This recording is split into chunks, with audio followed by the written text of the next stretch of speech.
I am back again, but this time to talk about something very different. Commanders. To my left, I have two guys from the design team, Jan van de Krabben and David Petrie. To my right, returning, Rob Farrell.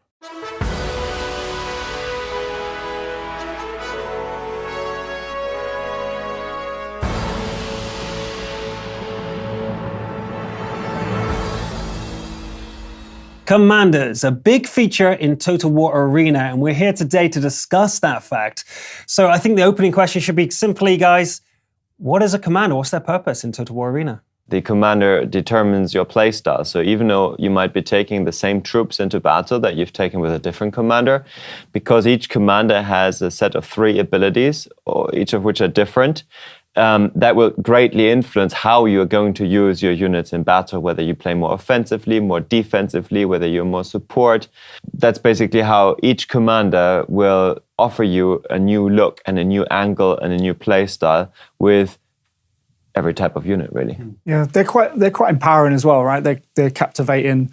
They're legends of that kind of era, right? Each one has kind of a very unique look and feel, and especially in our game, they play very differently as well. They have different roles on the battlefield, and if you get a collection of different types, it can really kind of make them battlefields really kind of come alive. So the commanders all from the same faction, let's say that the Romans, for example, they have different commanders. Each commander has the same units. They have access to the same units, but they have different abilities. Is that fair to say? Yeah, so there's a different set. There are different sets of units that certain commanders may be more aligned towards. Some will work really well with a very specific unit types. Others are slightly broader. You know, they might work okay with some. For example, I think Caesar's a decent example in the Roman tree.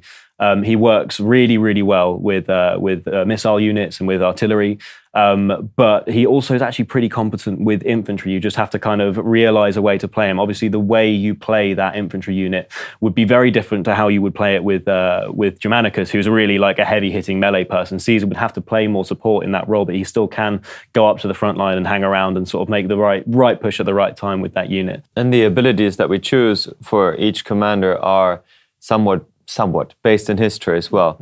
So, for example, Caesar is somebody who is great at maneuvering, at using his tactics and positioning to his advantage, which obviously is something he showed with excellence both in Gaul and in the Roman Civil War. But then you have somebody like Scipio, who very much worked on speed of reaction, did the Battle of Zama, also about adaptability.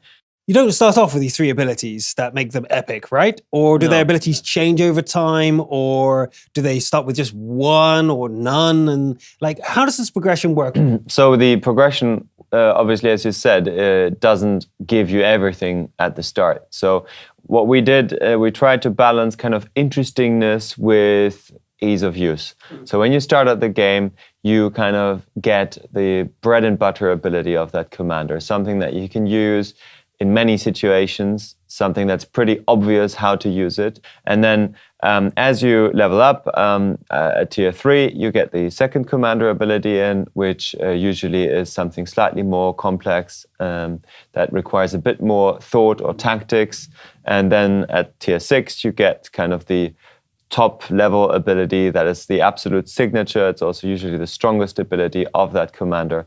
Then as you continue leveling up to tier 10, you can, along the line, starting at tier 1, you can unlock little talents that boost each ability. So each ability itself has like a little talent tree with which you can boost and modify that ability so that your Caesar won't be the same as my Caesar, and maybe your Caesar is a bit stronger in one way and my Caesar is stronger in another way. So the talent trees, you can't max them out. So everyone, when they get to the final level, won't have all the talents. Is that what? Well, is that when the you're plan? at tier 10, you will not have maxed it out. So you can continue playing beyond that. And at some point, you will max it out. You will be able to max it out. But it will take you a long time. Customizing the 100 Caesars on the battlefield, how do you make yours look unique or feel unique on the battlefield? There's 10 guys per side. Let's say you got 3 Caesars on yours and 4 Caesars on their team. How do you know which one is yours apart from the highlight? Is there a way to make your guy look better? At the moment, the only way to look at it is by your unit, right? And the way that the UI is set out. And we have investigated in different ways. Like originally we had like a way of colorizing and looking at that, customizing later on. We might be able to add some additional things to make your commander feel very unique. I don't really want to go into details too much about that at the moment, but we've definitely heard a lot of feedback about, customizing. That's one of the reasons why we did the talent tree. There is always options open to kind of work out how we make that more unique to you. But I think that's one of those things that we want to think about. Are you telling me I'm not going to be able to put bunny ears on my Caesar? I'm not saying that you can't. I'm saying not at this stage, but watch the space. When and if you can, they'll be the best bunny ears. Yeah, so they'll be the most authentic bunny ears you've ever seen on a Caesar. How does this work with the units? So, for example, you've got your Caesar. He's level 5, or tier 5, sorry. And you've also got tier 5 spearmen and archers. And then you switch to another commander. Are you back down to tier 1 in your spearmen? Or like, how does the relationship between the commander and the units work per nation? Yeah. So the commander limits what tier you can take into battle in terms of units. So if your commander is tier 5, you can take up to tier 5 units into the battle, even if you've already unlocked with another commander higher tier units. How is, I don't know if this is the right time to mention this, but you've got a commander who's level 10, and it's your only command. You went straight up the tree all the way to level 10, and then you switch to a new one. What's the matchmaker going to think about that? Are you playing against other people who've also got tier 10 commanders, or are you facing absolute newbies?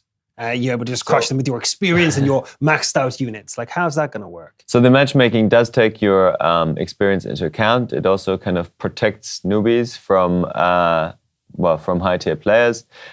This is currently, in the current playtest that we're running with, very limited playtest we're running with our players, is currently turned off simply because we want to get as many players together into one group to play. But as soon as we open up the game to the wider world, we will put these protections back into place. Because obviously we do not want players to kind of just jump in and bash some newbies.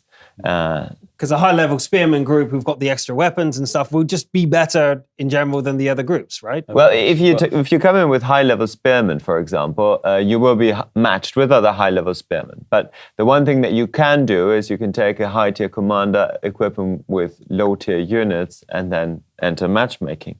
And so what our matchmaking then does is it kind of looks at your units, but it also looks at your commander. And so, for example, if you take a tier 10 commander into battle with tier 1 units, you'll probably end up at tier 3 or 4. Actually, my next question was going to be about that, experts versus newbies, right? I'm a micromanagement master. I used to be able to control 40 units in the past Total War games, and I can adjust them and control them all perfectly. That skill cap isn't there in this title. It's too simple. What do you say to those players who wanted that big experience versus the newbies who are like, 3's too much. I can't even control those. I always forget about that extra unit over there. 1 would be fine.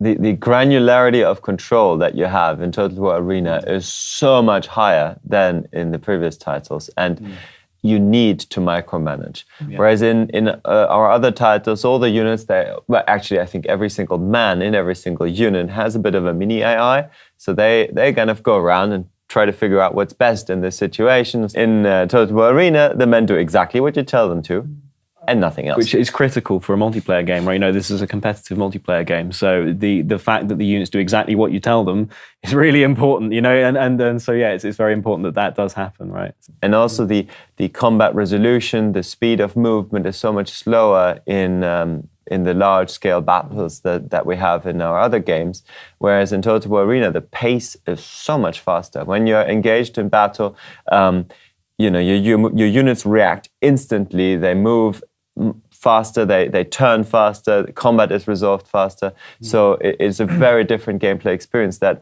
requires much more immediate second-to-second gameplay skills while keeping an overview of the grand strategy of your team. And it is a different game. It keeps the core of what Total War is about, these epic scale battles and this kind of management of warfare. But at the same time, it just had something different. It's a very different type of game. And concentrating on those 3 units and kind of how you manage those 3, especially when you have to think about that commander in your unit as well and protecting that commander. And like Dave said, sometimes you have to push forward because that's how you get the best out of that commander. And that working that out and playing around with that is really vital. And that's all the time I've got for today. I feel like I'm going to be kicked out and I've stolen too much of their time. So thank you guys for everything you've told me here today. And I'll see you hopefully on the Battlefield soon.